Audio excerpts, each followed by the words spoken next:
Acer Mandax piégé par Jack le Fou. En fait, moi c'est ce que je pense, mais on va parler de ça un petit peu plus dans cette capsule. On reçoit pour en parler le Foualier. Je vais aussi vous passer le témoignage d'un apostat avec qui je me suis entretenu en privé, qui malheureusement pour des raisons familiales, pour le coup de répression des apostats en Algérie, ne peut pas venir sur la chaîne, n'a pas les moyens de le faire et donc m'a envoyé des messages vocaux et je les ai fait monter par mon monteur pour que les messages vocaux soient à la suite et qu'on puisse écouter tout ça et y réagir. Vous allez voir, c'est intéressant, donc restez jusqu'à la fin. Alors, on reçoit le Foualier. Le Foualier, est-ce que tu m'entends ? Salut Paduring, je t'entends très bien. Salut à ton public aussi. On a un large public en commun, donc je pense que les gens me connaissent sur ta chaîne. Ouais, donc J'invite le une Foualier, fois quelqu'un encore qui plus les bosse gens sur à... les violences sexistes et sexuelles. Voilà, et du coup, je repasse un message pour te remercier pour ton travail. Mais bon, voilà, maintenant c'est un peu has-been, Paduring. Donc voilà, désabonnez-vous de Paduring et pas du stream, puis venez chez le Foualier, on est bien. Exactement. Alors, on va écouter un peu ce qui s'est dit lors d'un live où Mandax est venu chez Jack le Fou avec Mister Sam, avec Clément Fraise. Et on va voir pourquoi je pense qu'il s'est fait piéger. Je vous mets pas tout le live, ça dure longtemps. Allez regarder si ça vous intéresse. Bon, déjà, je trouve ça un peu bizarre, moi, personnellement, parce que Jack a réussi à inviter, comment il s'appelle, Mandax, plus Sam en même temps, qui habituellement se lançait parfois des pics sur Internet et tout. Et les a fait s'opposer. Il a dit ouais, qu'est-ce qui vous oppose, machin. Donc il a créé un peu du clash sur un clash qu'on connaissait déjà, savoir si il faut ou pas aller chez certains complotistes, chez certaines personnes qui peuvent être taxées de racisme ou des trucs comme ça. Alors je sais pas si c'était au courant avant. Moi j'ai trouvé ça déjà un peu bizarre. Mais surtout le problème, je trouve, c'est quand Jack demande ce que pensent Mandax et Sam du mouvement des apostats et qu'on a le droit à cette réponse-là de Mandax, qui, moi je pense, me vise un peu, vise en tout cas la gauche, ceux qui disent faites attention, Jack le Fou, il invite des gens d'extrême droite sur ses chaînes, il retweet Damien Rieu, voilà, il n'est pas très au clair avec ça, alors même qu'en France, les gens qui peuvent nous enlever des droits civiques, des droits individuels actuellement, bah, je pense que c'est plutôt l'extrême droite que les musulmans. Et donc, la critique de bonne foi de l'islam, il n'y a pas de souci, mais attention avec qui vous la faites, attention à ne pas faire, pour le coup, le jeu de gens qui voudraient nous enlever des droits individuels comme l'extrême droite. Et regardez ce que Mandax répond. Je soutiens à fond. Et je suis très mécontent d'une certaine critique que vous recevez de gens qui disent en France, pour des raisons que je peux comprendre, arrêtez de critiquer l'islam parce que c'est déjà des gens qui sont maltraités en France.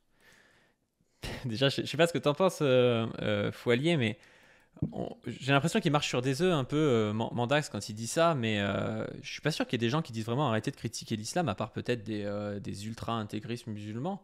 Mais même l'histoire même de l'islam, ça a été des critiques de l'islam, des savants, ce qu'on appelle des savants, qui critiquent entre eux certaines versions de l'islam. Donc je vois pas trop pourquoi ils visent un peu comme certains droitards qui disent les gauchistes ne veulent pas qu'on critique l'islam, alors qu'en réalité c'est pas trop notre ligne. Après c'est peut-être pas nous qui visait, hein, je sais pas. Enfin toi tu en parles peut-être pas trop, mais c'est peut-être pas moi qui visais.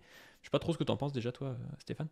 Ouais, je trouve ça un petit peu étrange. Déjà, nous, on n'a pas de problème avec le fait de critiquer les religions monothéistes.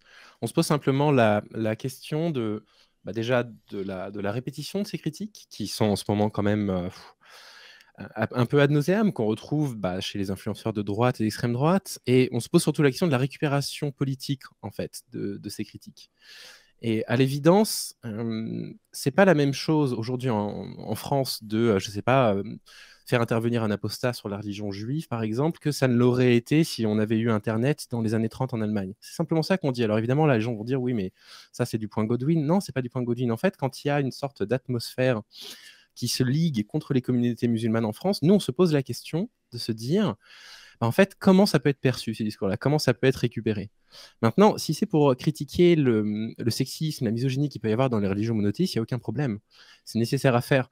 Mais l'autre point sur lequel nous, on parle, c'est de dire, mais en fait, lorsque vous choisissez, et je sais que tu reviendras dessus dans le live, de critiquer les textes religieux comme le Coran, par exemple, presque de critiquer le texte tel qu'il est, en fait, qu'est-ce que vous faites? En fait, vous sous-entendez du coup que les musulmans n'interprètent pas leur texte, qu'ils considèrent que tout ce qu'il y a dans le Coran est une sorte de parole d'évangile, entre guillemets. Et ça nous met un petit peu mal à l'aise. C'est pour ça qu'on émet aussi cette critique de lorsque vous émettez des critiques sur l'islam, vous émettez des critiques sur les croyants, même si pour eux, ce sont deux choses radicalement différentes. Donc, tout ça, en fait, me dérange. On n'est pas en train de dire qu'on ne peut pas critiquer une religion monothéiste. Évidemment, en plus de ça, en France, on a quand même cette culture depuis les Lumières, justement, de critique de l'influence que la religion peut avoir. Notre question, c'est de nous dire, est-ce que l'islam a réellement une influence politique en France ? Et qu'est-ce que ce discours peut sous-entendre chez des personnes qui n'auraient pas forcément les mêmes bonnes intentions qu'à Serment d'Axe ? Comment ils pourraient le récupérer et comment ils pourraient l'utiliser contre les musulmans ? En fait, c'est simplement ça notre inquiétude. Bah, quand tu vois, par exemple, je sais pas si tu connais la chaîne de l'Observateur. C'est toi qui as traité de sexiste, tu connais peut-être. C'est un gars qui bah voilà, parle énormément. Oui, lui, il veut une femme de 30 ans de moins que lui, machin, qui soit à la maison. Enfin, voilà, tu vois le truc. Mais à la fois, il aime pas les putes, évidemment. Tu vois, il veut à la fois une femme qui soit objectivée, mais à la fois, il faut pas non plus qu'elle soit trop objectivée, je sais pas quoi. Et aujourd'hui, il est dans une boucle où il fait des vidéos sur Aïcha, il fait des vidéos sur des trucs dans le Coran. Il fait 120 000 vues devant un public qui est pas un public de musulmans. Vous allez pas me dire que ça permet aux musulmans d'avancer sur certaines croyances. Non, c'est devant un public de droitard qui se régale de voir un type taper sur l'islam. Et d'ailleurs, je le vois quand j'interagis avec Jack Le Fou. Et encore une fois, c'est pas forcément sa faute à lui. Parce que lui, moi, Jack Le Fou, je le connais pas, et sûrement de bonne foi, c'est pas le souci. Mais j'ai plein de mecs qui me tapent dessus. Ouais, tu défends l'islam, machin, tu cliques sur leur profil, les mecs, il y a une grande croix et tout, ils sont dans la communauté Saint-Pédis, si tu veux, les gars, c'est des putains de catholiques intégristes, et ils sont là à se régaler parce qu'il y a un type qui tape sur l'islam, parce qu'aujourd'hui, taper sur l'islam, c'est aussi quelque chose que fait un certain camp politique. Mais là où par contre je veux modérer ça, parce que tu dis oui, si on invite un apostat, moi ça me gêne pas d'inviter un apostat de l'islam ou un apostat de ce qu'on veut pour le soutenir. Et justement, c'est pour ça qu'on va écouter aussi le témoignage d'un apostat après. Mais il faut le faire avec des pincettes, et il faut le faire devant un certain public. Moi je sais que j'ai pas un public de type qui vont se régaler parce qu'on tape sur l'islam et donc pour eux sur les musulmans. Et même si Jack Le Fou ou d'autres font la différence entre les deux, il faut bien comprendre que la plupart des gens ne font pas la différence entre les deux. Quand Zemmour il dit l'islam est intrinsèquement criminogène, il vise quoi ? Il vise juste l'islam en tant que tel, en tant que structure ? Non, il vise les musulmans et les immigrés, on le sait très bien. Et donc du coup, ça c'est quelque chose, je pense, qui est à voir. Bon bref, on va peut-être avancer sur la vidéo. Ouais, juste une parenthèse, c'est parce que tu parles de catholicisme intégrisme, mais typiquement, dans la Bible, il est recommandé, si ta femme commet l'adultère ou si quelqu'un dans ton village ne croit plus en Dieu, dans le Nouveau Testament, de lapider ces personnes-là. Et tu vois, même les catholiques intégristes en France, évidemment, ne vont jamais lapider personne en France. Et pourtant, il existe des lapidations dans certains pays qui appliquent la religion catholique, ce qui montre bien qu'en réalité, finalement, le problème, c'est pas la religion, le problème, c'est le système politique qui va autoriser ce genre de dérive. Et nous, c'est ça qu'on essaye aussi de leur dire, en fait, que s'ils critiquent un régime politique qui utilise l'islam pour asservir sa population, mais nous, on est dedans, on est dedans dans cette critique-là à 100%. Et moi, tu connais ma vie, tu connais mon histoire, tu sais à quel point je suis touché personnellement par l'intégrisme religieux, de ce que ça peut provoquer chez certaines personnes. Mais c'est simplement ça qu'on dit, en fait. Se borner à la critique du texte, comme si c'était le texte en lui-même qui était dangereux, c'est anachronique, ça n'a pas beaucoup de sens. C'est que ces gens-là, et c'est ce qui est assez marrant, les mecs comme Irréductible Athée, tu vois, comme Jack Le Fou et tout, ils ont la même lecture de l'islam que les intégristes littéralistes. Et ça, c'est incroyable. Quand Irréductible Athée, il est là avec Wissam, et Wissam lui dit mais attends, tu ne sais pas si tu peux pas me dire si les blancs sont plus intelligents que les noirs. Et il dit non, je ne peux pas savoir si naturellement les noirs sont inférieurs aux blancs au niveau de l'intelligence. Il lui dit ça, et il lui répond par contre, dans la Sunna, c'est marqué ça. Tu vois. C'est-à-dire qu'il a l'impression que, comme Wissam, il est musulman, il pense que les noirs sont inférieurs aux blancs parce que c'est marqué quelque part dans la Sunna. Sauf qu'en fait, à part Irréductible Athée et les intégristes littéralistes de l'islam, personne ne croit le texte sur parole. Et c'est quand même très très problématique de réduire la religion au texte. Il n'y a que les intégristes normalement qui font ça, mais en fait, certains athées militants font ça, et ça c'est... ça c'est mauvais signe, parce qu'en plus de ça, si je sais pas, je crois que dans les trois religions du livre, que ce soit les musulmans, les juifs ou les chrétiens, on a le droit à l'esclavage. Dites-moi qui en France pratique l'esclavage. Moi je veux savoir, Parce que si Irréductibilité a raison, ça veut dire qu'il y a des gens en France qui pratiquent l'esclavage. On ne sait pas, mais les chrétiens en France et les musulmans en France et les juifs en France pratiquent l'esclavage. Bah, ça n'a pas de sens en fait. Donc on peut pas s'en tenir à une critique du livre, parce que la religion c'est une pratique sociale, c'est une réinterprétation des textes. C'est pas juste ah regardez c'est marqué dans le livre, quoi. Ouais, il faut ramener une critique matérielle, concrète. Si demain il y a un État n'importe où dans le monde qui utilise la Bible pour justifier l'esclavage, on sera tous contre en fait. Et à gauche, il n'y aura aucune complaisance par rapport à ces systèmes politiques Bah, qui utilisent la évidemment. religion pour ces trucs-là. Et c'est ça, c'est cette critique en fait qui est très injuste, qui nous est adressée, où on a l'impression qu'on n'est pas non plus, qu'on n'est pas écouté en fait. Peu importe, Non, hein. mais c'est qu'il y a la mécompréhension de ce que c'est une politique de progrès. C'est-à-dire que nous, on essaie matériellement de faire en sorte que le progrès advienne. C'est-à-dire qu'on voit qu'il y a l'extrême droite qui monte, on essaie de lutter contre, on essaie de proposer des solutions, on essaie de proposer des trucs antisexistes, pour les droits des LGBT, pour la répartition des richesses, des trucs comme ça. Et là, vous avez des gens qui disent, regardez, ce texte est réactionnaire en soi, lutter contre ce texte est donc progressiste. C'est ça en fait leur truc, mais c'est purement idéaliste, parce que qui applique ce texte, on ne sait pas trop. Et si tu le fais devant Damien Rieu, je suis désolé, mais Damien Rieu, c'est le mec qui demain peut devenir. Damien Rieu, c'est possible que demain il soit député. Ouais. Le musulman dont tu parles, il sera pas député demain en fait. Il sera pas député demain en France parce qu'il n'y a pas de puissance politique actuelle des musulmans en France. Et à très moyen terme même, il y a aucune raison que ce soit le cas, parce qu'aujourd'hui ça va plutôt dans le sens inverse où il y a une stigmatisation des musulmans. Et c'est d'ailleurs un deuxième point commun entre les athées militants, enfin certains athées militants évidemment, Mandax par exemple je pense que c'est pas le cas, tu vois, mais certains athées militants et les intégristes religieux, c'est qu'ils ont l'impression que demain il peut y avoir un califat en France. Ouais, Et on exactement. l'entend des fois, Jack Le Fou, il dit ce qui s'est passé en Algérie à la fin du XXe siècle, ça peut se passer en France. Non, non, frérot, ça va pas se passer en France. Et Irréductibilité, il est pareil. Il dit à Wissam, oui, est-ce que tu penses est-ce que tu veux qu'il y ait un califat en France? Enfin, il y a que vous qui pensez ça. Demain, le Disons risque, que c'est que s'il y avait un vrai risque qu'un l'extrême jour il y ait droite une en France religion qui domine, d'État, c'est pas le califat, tu vois. et puis s'il devait y avoir une religion d'État qui serait réinstaurée un jour en France, ce serait probablement pas la religion musulmane, quoi. Bah, sur le catholicisme, évidemment. Mais moi, je pense Évidemment. que de toute façon, il n'y aura pas de religion d'État en France demain. Mais Non, mais bien tu sûr. vois, c'est ridicule de faire croire qu'il va y avoir un califat, Ok. quoi. Bon, on va continuer là-dessus. Mais voilà, moi, ça m'avait. Je regardais ça en voyant un peu le truc de Mandax. En plus, je le vois à chaque fois. Je sais qu'il essaie de bien faire et que ce qu'il dit, c'est. Il essaie de pas trop nous taper dessus non plus, mais il le fait quand même. Et je pense qu'il se fait piéger. Vous allez voir.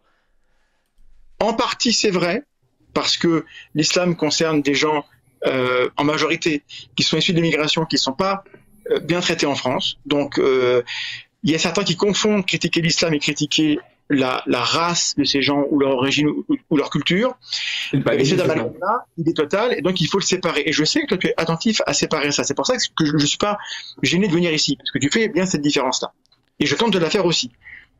Mais la critique, elle est valable en partie parce qu'il y a un risque, je sais que tu le mesures, d'être récupéré par des racistes qui disent « Regardez, l'islam c'est horrible, un tel le dit ». Et là, Mandax, il dit ça, il dit il y a un risque d'être récupéré. Je sais que Jack le mesure. Je suis chez Jack parce que Jack, il sépare bien les deux. Et moi, ce qui m'a fait vraiment mal au cœur pour Mandax, et je suis sûr qu'il n'est pas au courant. Je suis sûr que Jack lui a pas dit. Je suis sûr qu'il sait même pas Certain qui c'est. aussi qui ne sait pas, je suis certain aussi. C'est que là, en bas, il y a une meuf qui s'appelle Cassius Lady. Et cette meuf, c'est littéralement le problème. C'est-à-dire, la meuf, bon, elle dit qu'elle participe au live, machin. Cette meuf boucle sur les chances pour la France. Une policière découvre les penchants spéciaux d'une chance pour la France qui avait une vessie capricieuse quand une école maternelle se fait attaquer par une chance pour la France. Cette meuf nous fait des odes à Alain Soral, réhabilité par les gens qui le traitaient de facho d'extrême droite. Cette meuf me dit, en me tweetant que je suis un gauchiste et que, étant elle-même de la dissidence soralienne, elle se demande si j'ai réellement bien compris ce que c'était la lutte des classes. Cette meuf nous explique je suis pour une gauche du travail et une droite des valeurs, comme Soral, mais tout comme Jean-Marie Le Pen l'était. Jean-Marie Le Pen, je veux dire, qui est plus anti-musulman et plus islamophobe que Jean-Marie Le Pen? Et là, on a Mandax qui dit je sais bien que tu comprends que tu peux être récupéré par l'extrême droite et que tu y fais gaffe. Il dit ça devant cette meuf-là qui nous explique qu'elle est de la droite de Jean-Marie Le Pen. Et en fait, l'interview, ça montre le problème, je trouve. Le problème, il est là, il est devant lui, et je suis sûr qu'il s'est fait piéger, mais c'est malheureux, quoi. C'est malheureux. Vraiment, ça m'a fait même mal au cœur pour lui. Enfin, moi, je prends pas du plaisir à ce que Mandax il se fasse piéger comme ça, quoi. Non, surtout qu'on sait très bien comment fonctionne Internet. Il va être associé à ça pendant un moment, quoi. Et ça fait chier. C'est quelqu'un avec qui on a déjà échangé, Mandax, toi comme moi, quelqu'un qui est de bonne volonté, ça, j'en suis absolument convaincu. Et même qui nous écoute, hein, qui fait évoluer ses positions quand on lui parle. Parfois, il n'est pas d'accord, parfois, il évolue, parfois, c'est lui qui nous fait changer un petit peu d'avis. Et mon avis, pas du ring, c'est que s'il avait appris que Cassius Clay avait été là pendant le live, qu'elle avait été invitée, c'est que, je ne sais pas, il aurait été au moins prudent. Mais bon, voilà. Surtout que Jack, je lui ai déjà dit. Je lui ai déjà dit, ah, tu invites cette meuf, c'est une ancienne soralienne, fais gaffe. Il continue de l'inviter. Et moi, à chaque fois que je lui dis, bah, tu retweets Damien Rieu, il dit, je sais pas qui c'est. Donc au bout d'un moment, soit ce type qui prétend faire du militantisme politique, c'est ce qu'il prétend faire en France, n'a aucune notion de qui sont les influenceurs politiques en France, parce que je suis désolé, il a dit qu'il connaissait pas Alice Cordier non plus. Donc ne pas connaître Alice Cordier, ne pas connaître Damien Rieu, inviter une meuf, on lui a déjà expliqué que c'était une meuf d'extrême droite, mais il continue de l'inviter. Au bout d'un moment, va falloir savoir s'il joue double jeu ou pas. Parce que c'est quand même étonnant. Le but de faire du militantisme athée, pour moi, c'est pas de taper avec n'importe qui sur l'islam. C'est justement ça. En fait, si tu veux que les gens aussi se sentent bien et qu'ils puissent être de bonne foi, il faut que les musulmans voient que c'est une main tendue. Comment tu veux leur tendre la main avec quelqu'un qui dit « je suis de la droite de Jean-Marie Le Pen » ? Je veux dire, les musulmans, ils savent très bien que c'est pas leur allié. Ils savent très bien que c'est des gens qui veulent les foutre dehors. Enfin, ça n'a aucun sens.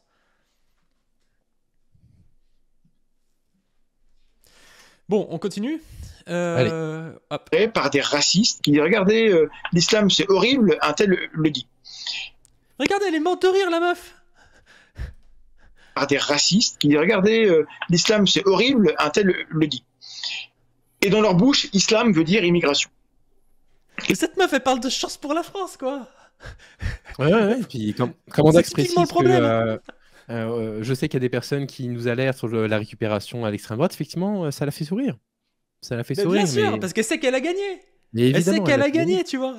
Alors que c'est justement de ça dont je parlais. Et Mandax, il dit oui, les gens, ils veulent pas que vous critiquiez l'islam. Moi, je m'en fous que vous critiquiez l'islam. Moi, je suis athée. Vous pouvez critiquer ce que vous voulez. Vous pouvez même critiquer l'athéisme, c'est pas le souci. Je suis pour la liberté de conscience. Mais le problème, il est justement là. S'il n'y avait pas cette meuf, si c'était un peu safe leur truc, et que justement, déjà, ils auraient beaucoup plus de soutien de la gauche, parce que ces gens passent leur temps à dire on n'est pas soutenu par la gauche. Comment est-ce que vous voulez que moi je me retrouve demain dans un live avec cette meuf, avec un gars qui retweet Damien Rieu et qui m'explique oui, bon, c'est pas si grave et tout. Enfin, si, je vais y aller, mais je vais y aller en débattant contre Jack Le Fou, du coup. D'ailleurs, on doit faire un débat, il nous a pas toujours pas répondu. On doit faire un débat qu'il a accepté, donc j'espère que ça tient toujours, avec Wissam, avec Jack Le Fou. On lui a dit d'inviter quelqu'un pour pas qu'on soit 2 contre 1, peut-être Milhoub ou n'importe qui. Mais voilà, le problème, il est là. On veut lui parler de ça. C'est-à-dire qu'il fait un militantisme en France pour les droits individuels, c'est ce qu'il dit. Et ben les droits individuels, c'est justement, si on veut faire une lutte pour les droits individuels, on doit lutter contre l'extrême droite en France. Et donc ce risque-là, moi, j'ai pas la culture assez fine de l'islam pour la critiquer bien comme il faut, et donc j'ai besoin que vous le fassiez bien, et moi je partage quand je trouve un truc intéressant, ou je viens vous parler avec vous. Et ça m'intéresserait de refaire un truc avec toi, où on débat avec des musulmans, mais avec toi, parce que tu es plus armé que moi, clairement, pour répondre sur le texte. Mais je te les propose. Et je veux bien le faire, voilà. Donc ce soutien-là, il est total, mais... Et je ne sais pas comment faire pour essayer de réconcilier des gens qui ne devraient pas être des adversaires. Ça me peine beaucoup. Mais moi, sincèrement, moi je vous tends la main à tous. Hein. Moi, il n'y a aucun souci avec ça. S'il y a des apostats qui veulent venir parler, même s'il y a des musulmans qui veulent venir parler sur la chaîne, de religion, des juifs, des chrétiens, des athées, tout ce que vous voulez, moi, ça ne me gêne pas. Par contre, moi, j'ai un militantisme de gauche. Et actuellement, pour moi, le plus grand danger, c'est 2027, l'extrême droite qui peut passer. Et ça va pas bien se passer pour les musulmans. Et je peux vous dire que les musulmans de France, je pense qu'ils ont conscience que le problème, avant tout pour eux, c'est pas l'islam, mais c'est l'extrême droite. C'est juste ça. Mandax, il est de bonne foi, il dit oui, moi je voudrais bien que vous vous réconciliez avec une certaine gauche, mais moi je veux bien, mais comment ça se fait qu'il y ait une meuf qui dise qu'elle est de la droite de Jean-Marie Le Pen et qui boucle sur les chances pour la France dans ce live, quoi. C'est ça le souci. Il est là le souci. Ils vont dire ah oui, c'est la cancel culture, tu veux pas ça. Ben, comment vous voulez qu'un musulman se sente bien devant ce genre de meuf ? Il va juste se sentir humilié. Et c'est ça le problème, c'est qu'il y a des gens qui, du coup, regardent des lives de Jack Le Fou pour le voir humilier des musulmans et qui en jubilent. Et je suis désolé, c'est pas normal. Et surtout, on le voit pas avec les autres religions. C'est-à-dire qu'on ne voit pas des chaînes qui appellent des catholiques pour dire regardez ce que vous avez dans l'Ancien Testament, c'est stupide. Ouais, d'accord, c'est des livres qui ont plus de 2000 ans. L'Ancien Testament, en l'occurrence, le Coran, je crois que ça a mis 600 ans. Oui, c'est des livres qui sont à l'évidence anachroniques, bien évidemment, Mais mais c'est aussi le rôle des leaders religieux, des imams, des prêtres, etc., enfin, des rabbins, d'arriver à analyser le texte, d'en faire quelque chose de concret, d'expliquer en fait comment on peut interpréter aujourd'hui avec notre compréhension du monde certains passages du texte. Et ce serait en fait, tu vois, je trouve assez... alors je ne vais pas dire le mot, mais disons que ce serait déplacé de considérer que les musulmans, eux, prennent tout au pied de la lettre, et donc il faut leur expliquer, tu vois, les contradictions dans leur texte. c'est surtout que moi, des fois, ça m'énerve. Ça, c'est ils prennent un gars. Le gars, vraisemblablement, n'est pas pédophile. Ils condamnent la pédophilie et ils arrivent et ils lui disent oui, mais regarde, dans ton texte, il y a la pédophilie. Le gars, il a 40 ans. Il a jamais lu cette phrase du texte. Il n'est pas pédophile. Je vois pas trop. En fait, je vois pas ce qu'ils font. Le mec, c'est pas un littéraliste qui est en train de te dire comme le Coran dit qu'on a le droit de je sais pas quoi avec des filles de 9 ans parce que le prophète l'a fait. Enfin, voilà. Tu vois ce que je veux dire. Le type, dans sa vie, ça ne change rien, si tu veux. Mais ils arrivent et ils essaient de lui montrer regarde ce qu'il y a, regarde ce qu'il y a. Si t'es un vrai musulman, tu devrais faire ça. Or, toi, tu ne veux pas faire ça, donc il faut pas que tu sois musulman. Alors que le mec, ça n'a jamais eu d'incidence dans sa vie, cette histoire. Donc je trouve ça un peu Ouais, bizarre. dans le Deutéronome, c'est un des livres de l'Ancien Testament, il est précisé que si quelqu'un de ta ville ne croit plus en Dieu, tu es autorisé à brûler ta ville, à la mettre à l'anathème. Et tu vois personne dire oui, mais pourtant, si tu étais un bon juif, tu brûlerais les villes des personnes qui sont plus juives, quoi. Bah ouais, je trouve ça un peu chelou. Mais à la limite, bon ça, c'est pas, ça c'est une autre histoire. Mais tu vois, je trouve ça un peu chelou hein, comme truc. Bon, on finit cet extrait de Mandax. Beaucoup. Mais il y a peut-être des gens avec qui il faut juste arrêter de parler. C'est justement ce que je conseille à Sam, parce que l'investissement d'énergie, de temps est trop fort. Ils sont partis trop loin dans la critique et ça ne sert plus à rien. Donc il y en a quelques-uns. Là, je sais pas s'il parle de l'extrême droite ou s'il parle de nous. Mais j'ai pas l'impression qu'il parle de nous. Toi, il parle toujours. Et moi, Mandax, ces derniers temps, j'ai l'impression que ça allait. Tu penses pas qu'il fait référence à Doumit? C'est vrai que Doumit, il avait martelé quand même, hein. À Doumit, il a abusé, mais moi, ça m'énerve parce que Doumit, sur le fond, je pense qu'il a raison. Clairement, hein, je vais peut-être me mettre des zététiciens à don, mais je pense que sur le fond, il a raison, tu vois. Mais il a tellement forcé. Il a tellement forcé à faire 30 vidéos sur Mandax et tout. Et en même temps, Mandax, faut qu'il comprenne que quand t'as 5000 abonnés, ça te fait rager parce que toi, tu as 5000 abonnés, tu fais une vidéo, tu fais 3000 vues et tu sais que Mandax, il n'y répondra pas parce qu'il a aucun intérêt à le faire. Mais c'est normal, je veux dire, c'est pas par mauvaise foi. Mandax, il va pas répondre à tous les mecs qui ont 5000 abonnés qui font des vidéos sur lui, tu vois. Et donc, Non, toi, puis tu Mandax refais nous la reconnaît critique une partie 10 de nos fois. arguments. Mandax reconnaît une partie de nos arguments, tu vois. Et il le dit d'ailleurs dans cela, il fait vraiment preuve de bonne foi quand il dit j'ai bien compris, tu vois, ça c'est vraiment nos discours qu'on a pu tenir avec lui, qu'il y avait une peur de récupération à l'extrême droite. Donc c'est quelqu'un qui nous écoute malgré tout, hein. Oui, bien sûr.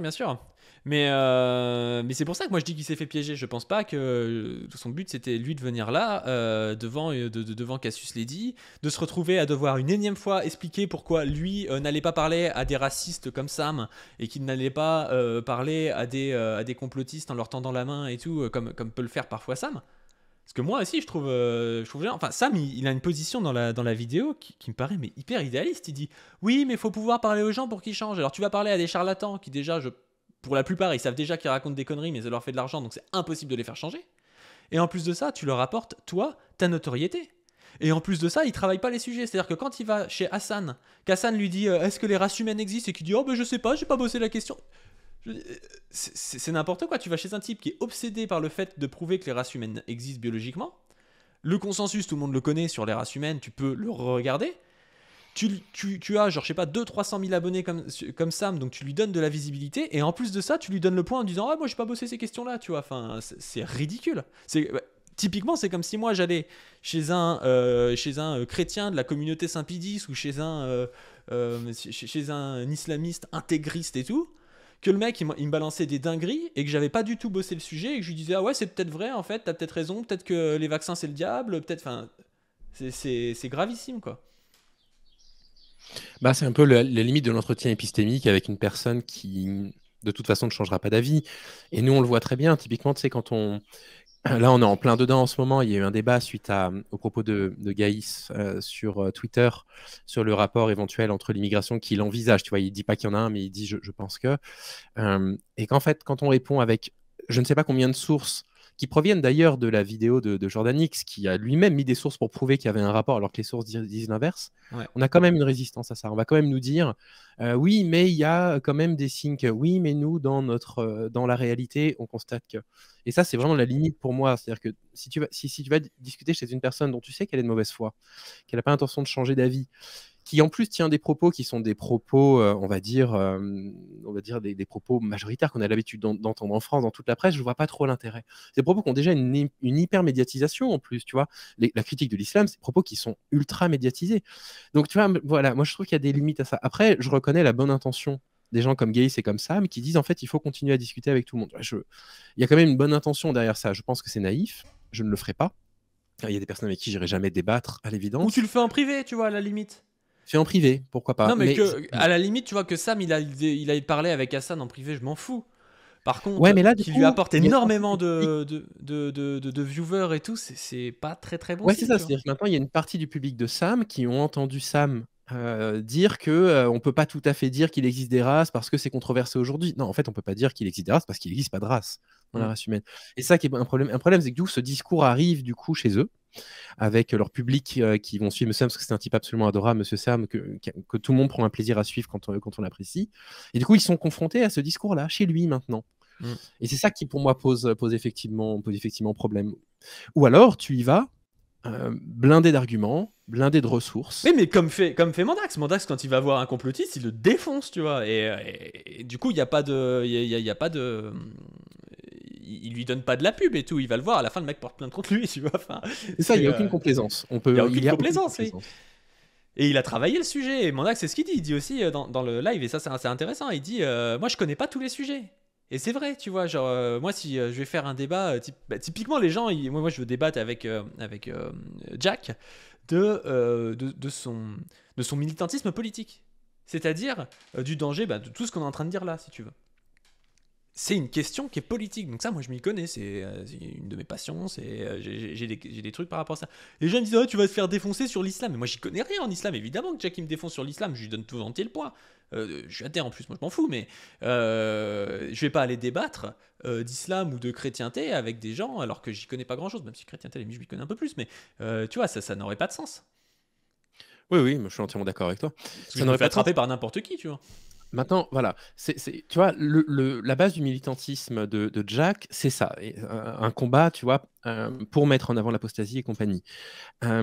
Il a déjà déclaré qu'en fait, c'était pas son problème que son discours soit récupéré par l'extrême droite.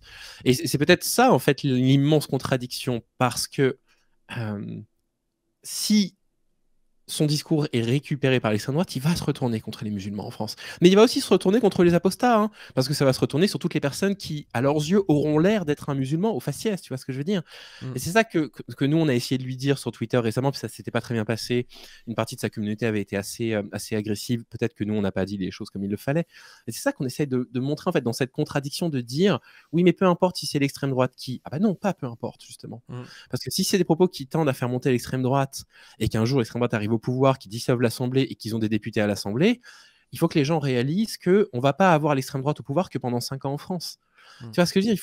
Il faut que les gens le voient, ça. Et ça va se retourner contre eux. Ça va se retourner... Et puis, ça se retournera ensuite contre les minorités de genre, ça se retournera contre... tu vois ce que je veux dire, en fait. Et c'est ça. Moi, j'ai toujours eu un truc par rapport à ça, et je pense qu'on ne me l'enlèvera pas, c'est d'essayer de comprendre autrui, tu vois. Et moi, c'est ce que j'ai essayé de faire avec les apostats, et je vois bien qu'il y a quand même un souci, c'est que pour l'instant, ils ne trouvent pas dans la gauche qui, quand même, la gauche, c'est justement les gens qui ont critiqué la religion et les gens qui défendent la liberté de conscience. Et ils ne trouvent pas assez, du moins c'est ce qu'ils nous disent, on ne trouve pas assez de soutien chez vous. Donc ça veut dire qu'il y a quand même un souci, tu vois. Mais eux n'arrivent pas à comprendre que si personne ne comprend ce qu'ils sont en train de trafiquer, à retweeter des diamarieux et à inviter des soraliennes le pénis sur leur live, personne ne comprend ce qu'ils foutent à gauche. C'est peut-être aussi qu'eux, il y a un problème dans leur comment ça s'appelle, dans leur militantisme. Et quand je dis eux, c'est pas tous les apostats, c'est surtout Jack le Fou en réalité. Non, puis moi j'en ai déjà reçu sur la chaîne des apostats, toi aussi. Oui. Je suis moi-même pas de problème avec l'apostasie, non ? un apostat du catholicisme. Les gens, ça les fait rire, mais en réalité, c'est différent. Je veux dire, surtout quand on parle d'Algériens ou d'Iraniens qui peuvent risquer des peines dans leur pays. Mais je veux dire, je sais ce que c'est que de décevoir ma mère parce que je vais pas baptiser mes enfants. Elle me dit, ah, mais ils vont aller aux enfers ou des choses comme ça. Alors évidemment, c'est pas du tout aussi violent que dans certaines familles, mais c'est quand même quelque chose. Moi, j'ai été enfant de cœur, les amis. Voilà, c'est une découverte. Moi, j'ai été enfant de cœur. Et le marxisme m'a fait apostasier. Donc voilà. Le truc, c'est comment est-ce qu'on fait pour faire en sorte de faire ce qu'ils font, de continuer à faire ce qu'ils font parce que c'est quand même nécessaire, sans pour autant se faire récupérer. Je pense qu'il faut juste s'intéresser au milieu politique actuel et arrêter d'inviter des gens d'extrême droite, arrêter de recevoir ce soutien-là. Et Amir, là, qui est en bas, Amir, c'est celui qui est en bas, il le disait dans une interview, il disait, nous, au début, on a été contactés par tous les droitards et on leur a dit non. On leur a dit non, et c'est ça qu'il faut faire. Et vous verrez que tout de suite, vous aurez beaucoup plus de gens qui pourront et qui vous soutiendront directement à gauche. Et je voudrais rajouter aussi qu'il y a un effet bulle d'algorithme qui est assez important. Parce que j'ai parlé avec un type qui m'avait un peu clashé sur Twitter, qui s'appelle Yanis Aposta, je pense que les Apostas le connaissent un peu. Je lui parle en MP, je lui dis mais je comprends pas, tu arrives et tu racontes des conneries sur moi, tu dis que j'arrête pas de cracher sur les apostats, alors que c'est pas vrai, jamais été le cas, je me suis à la limite clashé avec Jack le Fou, mais j'ai jamais rien dit sur les apostats. Et en fait, je me suis rendu compte d'un truc, c'est que il y a tellement de pression autour de lui, tellement des petits groupes, et je pense qu'il se fait clasher aussi par des musulmans un peu intégristes qui lui rentrent dedans, lui il leur rentre dedans et tout, ce qui fait que du coup, il y a des mecs qui veulent le doxer, il y a des mecs vraiment qui lui envoient des menaces et tout, comme d'ailleurs quand t'es militant politique, tu peux le subir aussi, tu vois, mais nous on voit ce que c'est, toi aussi le harcèlement, tu vois ce que c'est, que du coup, je pense qu'il voit tout par rapport à une bulle de personnes qui sont contre lui ou avec lui. Et critiquer Jack le Fou, qui est le mec le plus connu de leur sphère, même si c'est pas un apostat Jack le Fou, mais vous voyez ce que je veux dire. Pour lui, c'est déjà critiquer les apostats et c'est déjà cracher sur les apostats. Et il en déduit toute la gauche crache sur les apostats, alors que moi, j'ai jamais rien dit sur les apostats et que je les soutiens.